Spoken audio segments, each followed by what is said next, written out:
I have been to Victoria's Secret. I had a reason. You know, as a man, you need a reason to be in Victoria's Secret. You can't just be in there like, I'm looking around! See what you ladies are buying. I was getting my wife something for Valentine's Day. You have to reach a point in a relationship where you can get a woman something from Victoria's Secret. It's not like a first date thing, like, thanks for meeting me for dinner. I got you a bustier. Why don't you go in the baño and throw that on? Secretly, every guy wants to go in Victoria's Secret. We walk by in the mall, we're like, one day I'll have a reason. Because, you know, we've seen the catalog. You don't even have to search out the catalog. It just shows up in your mail. You're like, oh, what's this? Seems like there's some good articles in here. If I wasn't married, I could get rejected by all these women. And guys, we're just dumb enough. We see that Victoria's Secret store and we think, maybe that's where those models live. They're probably in there right now walking around in angel's wings.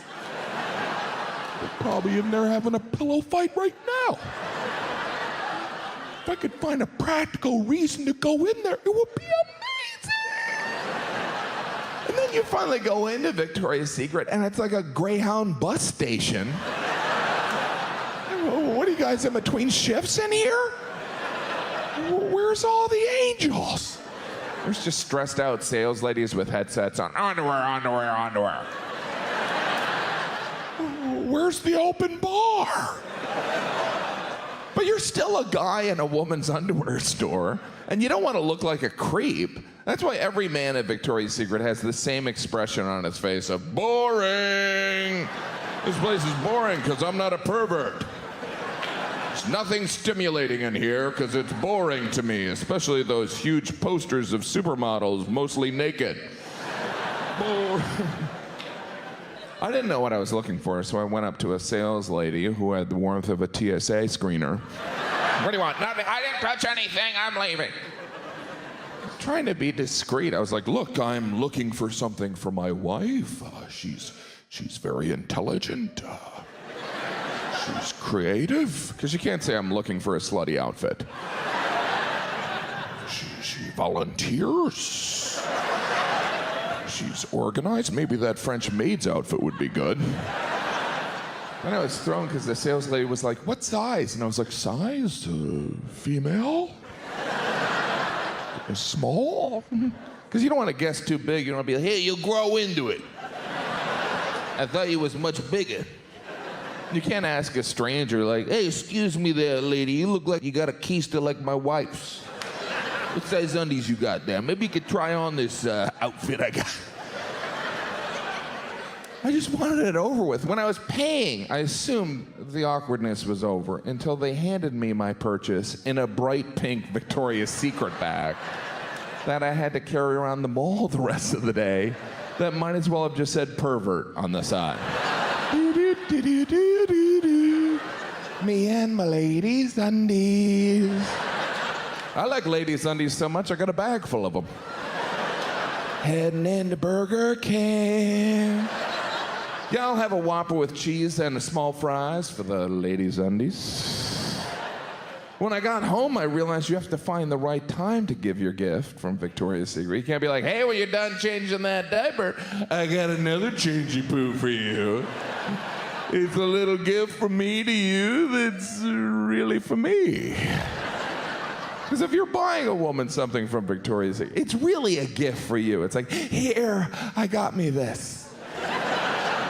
Thank you, I'm welcome. I'm never going back there again.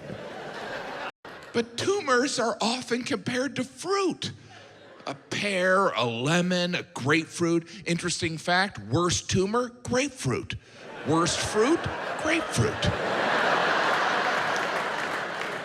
When you think about it, a grapefruit looks more like a tumor than a fruit. I must feel sorry for grapefruit. Yeah, we can't win. Yeah? We're already the worst fruit. Now we're compared to the worst tumor? Well, at least we help old people poop. That is the worst impression of a grapefruit ever. It's kind of unfair. unfortunate that there's another fruit that's much smaller named grape. Because you know there's situations in doctor's offices, we found a tumor, it's the size of a grape. Thank God I didn't finish. Grapefruit. Oh, that's very different. Twice a year I travel, I tour with my kids. We get on a tour bus and we go to like some destination. Last spring break we went to Mount Rushmore. That's the most applause Mount Rushmore's ever gotten. I feel sorry for Mount Rushmore. You know, people used to go there on their honeymoon, and now I bring up Mount Rushmore and people look at me like I'm talking about a TV show that was canceled 10 years ago. Is that still going on? Yeah, it's a mountain. It's still going on. And you know what? It's beautiful.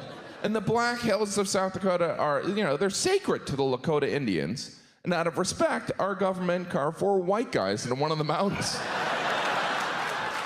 This land is sacred. How about that mountain? Very sacred. Good, we got an idea. Ding, ding, ding, ding, ding, ding. Another gift for you guys. Ding, ding, ding, ding.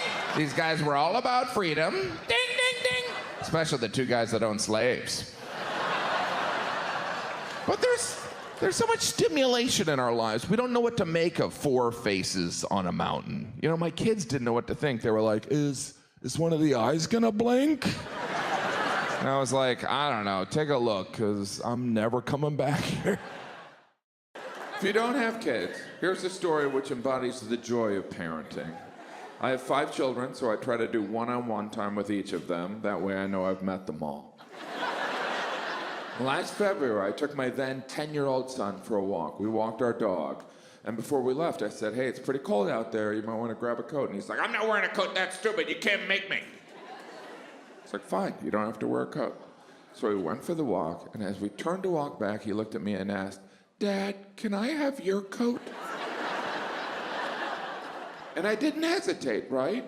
Because being a parent is like being a psychic who's constantly correct but always ignored. Right?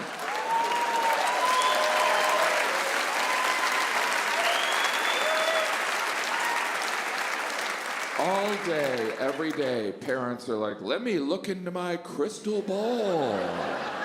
Ooh, it's pretty cold out there. You might want to grab a coat. You're fat. Oh, if you stay up late, you may be tired in the morning. You're bald.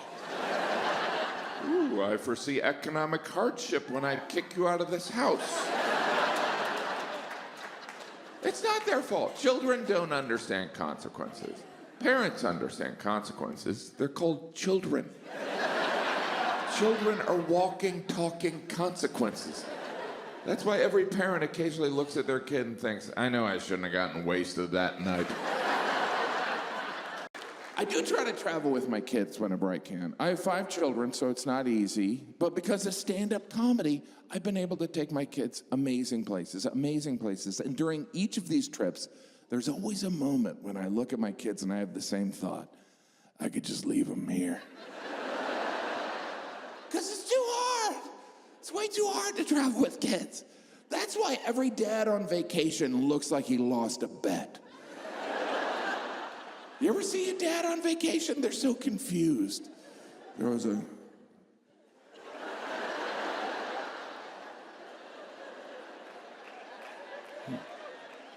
Wait, is this my vacation? But I'm not having any fun. Occasionally you'll catch a dad on vacation mumbling to himself. He's just calculating expenses. 600 times 7.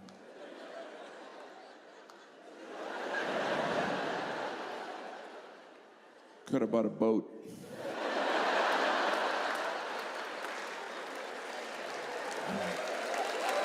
Thank you. Moms on vacation are usually happy, mainly because they know the dad is suffering. And that's why some marriages work.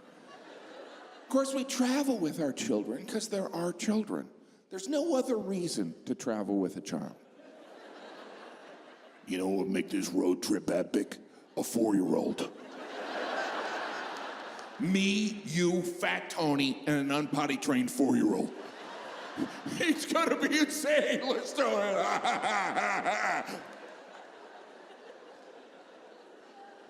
That was almost frightening.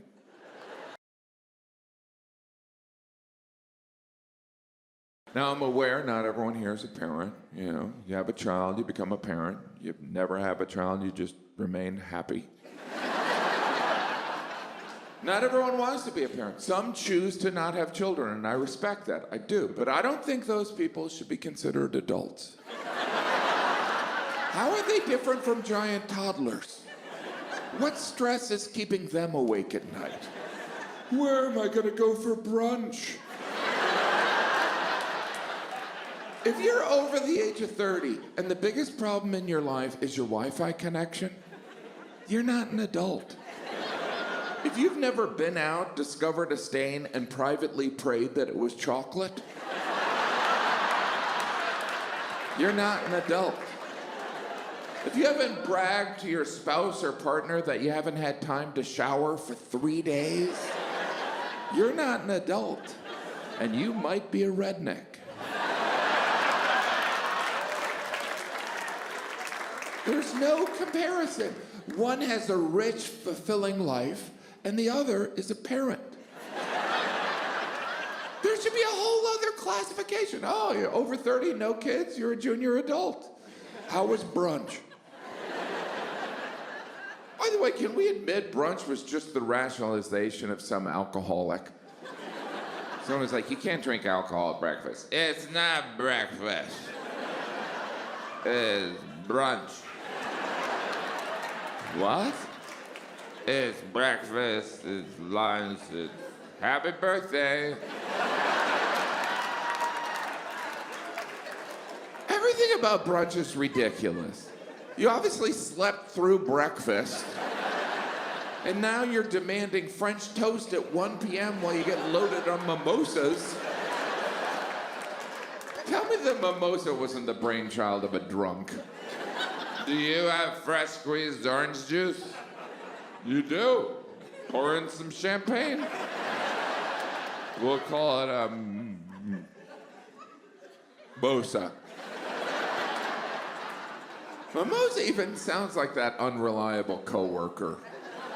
Mimosa, where's the quarterly report? I'm working on it.